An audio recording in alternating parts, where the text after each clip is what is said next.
Et comme d'habitude, j'aimerais que vous puissiez demander à Dieu s'il vous autorise à le voir.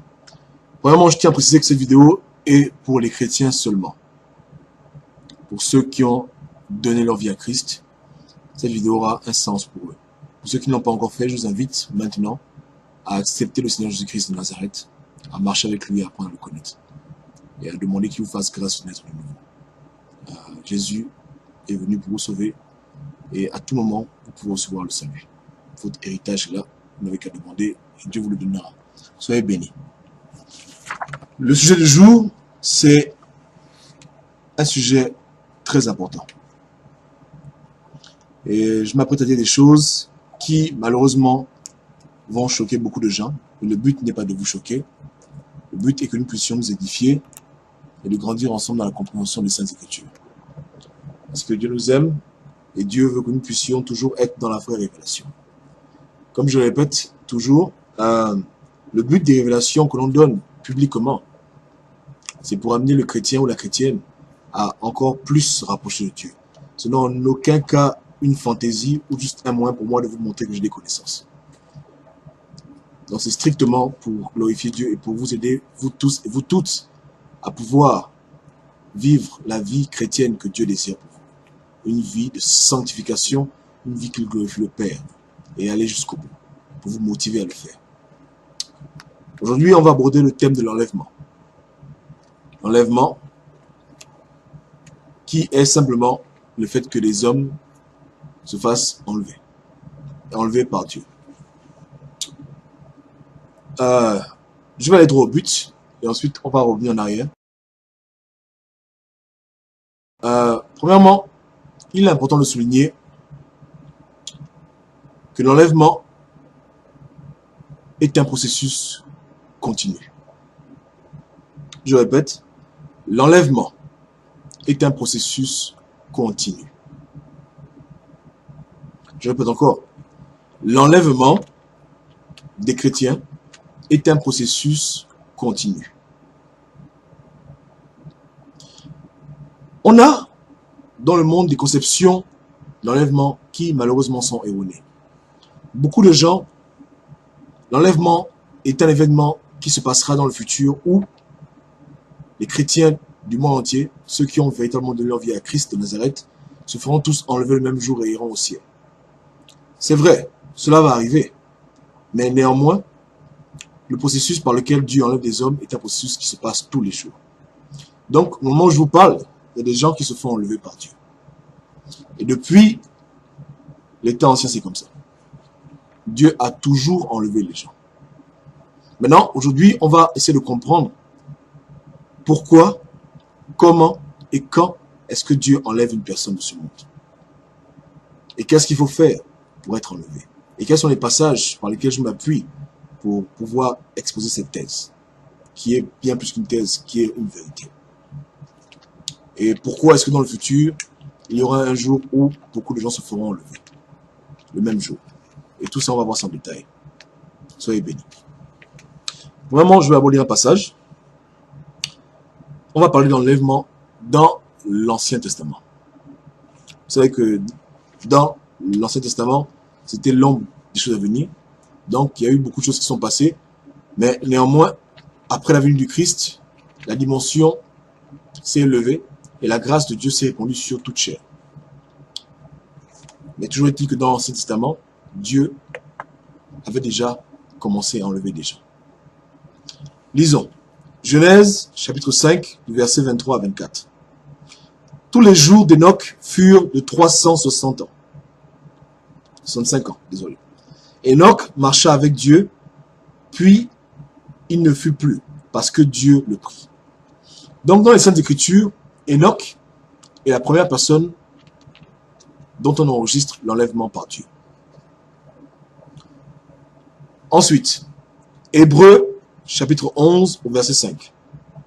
C'est par la foi qu'Enoch fut enlevé pour qu'il ne vit point la mort et qu'il ne parut plus parce que Dieu l'avait enlevé. Car, avant son enlèvement, il avait reçu le témoignage qu'il était agréable à Dieu. Donc, l'apôtre Paul confirme qu'effectivement, Enoch avait été enlevé par Dieu. Enoch n'est pas mort d'une mort physique. Il a été enlevé de ce monde sous sa forme charnelle et il a été transposé dans le monde spirituel. Après Enoch, on lit en 2 Rois chapitre 2, lorsque l'Éternel fit monter Élie au ciel dans un tourbillon, Élie partait de Gilgal avec Élisée. Donc, on voit que le prophète Élie, le Tibite, a été bel et bien enlevé par Dieu. Et si vous voulez, vous pouvez lire tout le chapitre 2, qui explique en détail les événements qui ont précédé son enlèvement. Maintenant, qu'est-ce qui se passe ici? Vous avez vu vous-même que dans l'Ancien Testament, il y a au moins 2 personnes qui ont été enlevées de Dieu, qui n'ont pas connu la mort. Au minimum. Il peut y en avoir plus, mais la Bible n'enregistre que 2 personnes. Vous comprenez? Maintenant, allons maintenant dans le Nouveau Testament. Et lisons les paroles du Christ, qui témoignent bel et bien de cette réalité que Dieu a cachée pendant des siècles au public, mais qui maintenant aujourd'hui doit être révélée pour l'édification du corps de Christ et pour encourager les chrétiens à persévérer dans les voies que j'énumérerai bientôt. Le Christ même dit en Jean chapitre 11 au verset 26, « Et quiconque vit et croit en moi ne mourra jamais. » Crois-tu cela?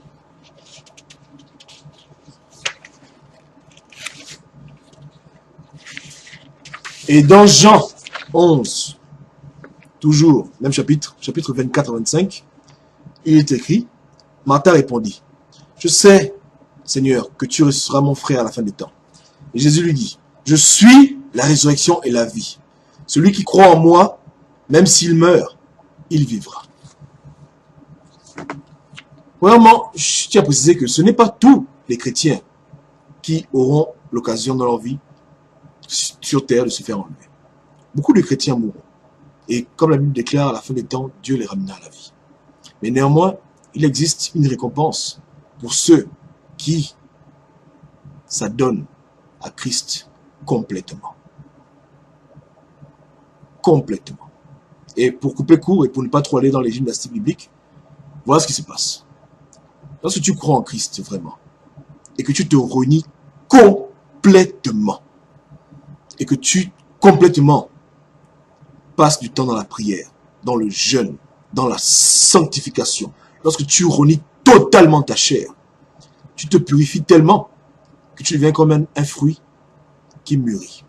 Et quand tu as mûri, au point de la cueillette, les anges viennent, ils te prennent, tu t'en vas, tu quittes de ce monde. Parce que Dieu ne veut pas que, après être arrivé à ce niveau de sanctification, si tu restes sur terre, tu puisses repartir en arrière. Donc c'est ce qui se passe, mes frères. Lorsque le Christ ressuscite Lazare, ne pensez pas que le Christ ressuscite Lazare parce qu'il espérait que Lazare meure encore. Non. J'ai la conviction, malheureusement il n'y a aucun passage biblique qui prouve mon point, mais j'ai la ferme conviction, et c'est moi, prenez ça avec des pincettes, que Lazare a bel et bien été enlevé.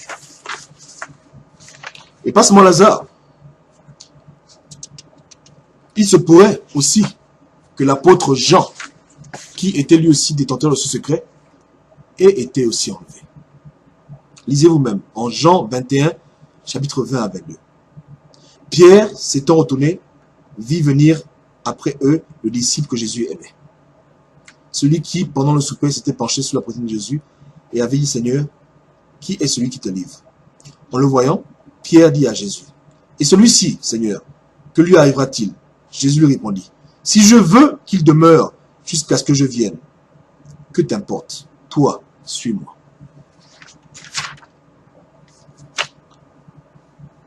Frères en Christ, l'heure est historique. L'heure est importante. Parmi les apôtres, l'apôtre Jean avait reçu de Dieu cette révélation. Que Dieu est capable de faire en sorte qu'un homme ne puisse jamais connaître la mort. À condition que cet homme se purifie et se sanctifie jusqu'au fond, jusqu'à la limite ultime, alors là, Dieu le cueille de la main. Beaucoup de gens aujourd'hui disent que quand Jésus reviendra, on va se faire tous enlever. Mais ce n'est pas le cas. Beaucoup d'entre nous, enfants de Dieu, nous avons cru en Christ, mais nous ne sommes pas habilités à rentrer dans la terre promise. Parce que nous avons toujours une nature charnelle. En dépit du fait que nous aimons Christ, nous sommes toujours adonnés aux choses de ce monde. Il ne faut pas qu'on arrive au ciel. Et on arrive au ciel, on dit Seigneur, est-ce que tu veux mettre M6? Est-ce que tu as TF1? Est-ce que tu as une PlayStation? Seigneur, où l'album de Doc Gynéco? L'album de Tupac?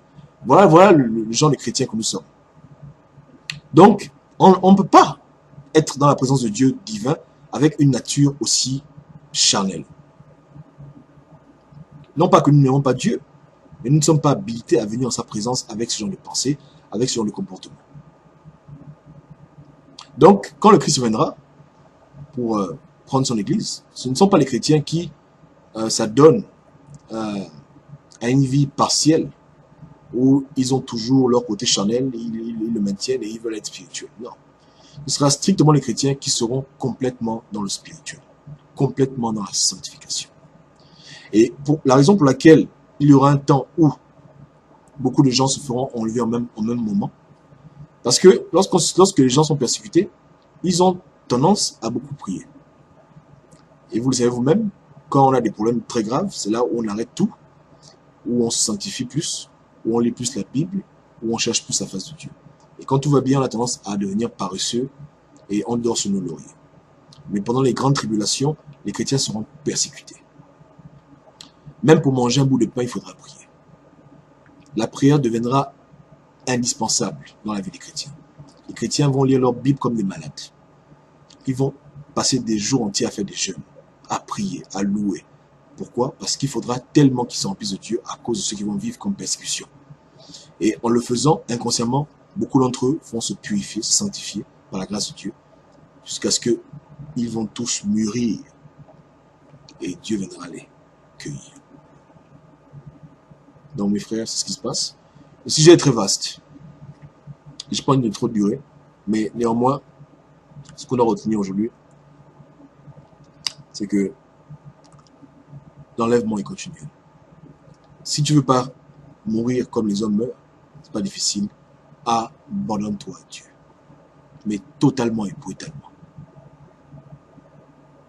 Sinon, vis ta vie comme tout le monde et tu mourras et à la fin du temps, Dieu te ressuscitera. Mais si tu veux vraiment vivre et ne jamais connaître la mort, comme le Christ te l'a promis, obéis à sa parole complètement. Et débouille-toi des choses de ce monde. Parce que c'est une préparation pour notre voyage. C'est un peu comme si on va dans un pays où les gens parlent une langue étrangère, on se prépare au préalable. Donc si tu veux rentrer dans la terre promise maintenant, avec ton corps entier, sans pourtant connaître la mort, si tu t'adonnes à Christ, corps et âme, si tu te renies complètement, tu te fais enlever. Comme Enoch et comme Élie.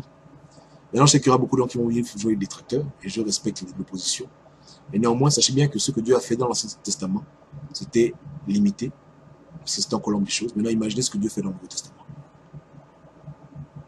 Et Enoch n'a pas vécu à la même époque que Élie. Ils ont été enlevés des siècles, et même des millénaires de différence. Entre Enoch et Élie, probablement 2000 ans, 3000 ans, je ne sais pas. Mais maintenant, nous qui sommes sous la grâce de Christ, pour quiconque aime Christ réellement, voici la surprise que Dieu te réserve. Voilà pourquoi vous voyez que dans le processus de sanctification, plus on prie, plus on se rapproche de Dieu, plus on pardonne les autres, plus on essaie de faire tout pour ressembler à Christ, il se passe en nous des transformations corporelles. Et beaucoup de gens, dans l'histoire de la chrétienté, ont frôlé cela. D'autres sont morts en essayant. Et c'est ça qui explique le fait que des gens, lorsqu'ils meurent, leur corps ne pourrisse pas. Pourquoi? Parce que le processus de transformation avait déjà commencé. Leur chair est en train de mourir et ils commencent à devenir plus esprit que corps. Et s'ils avaient eu la chance de pouvoir continuer cette lancée, ils se seraient fait enlever. Voilà ce qui se passe. Mais pour arriver à ce stade, il faut complètement se nier.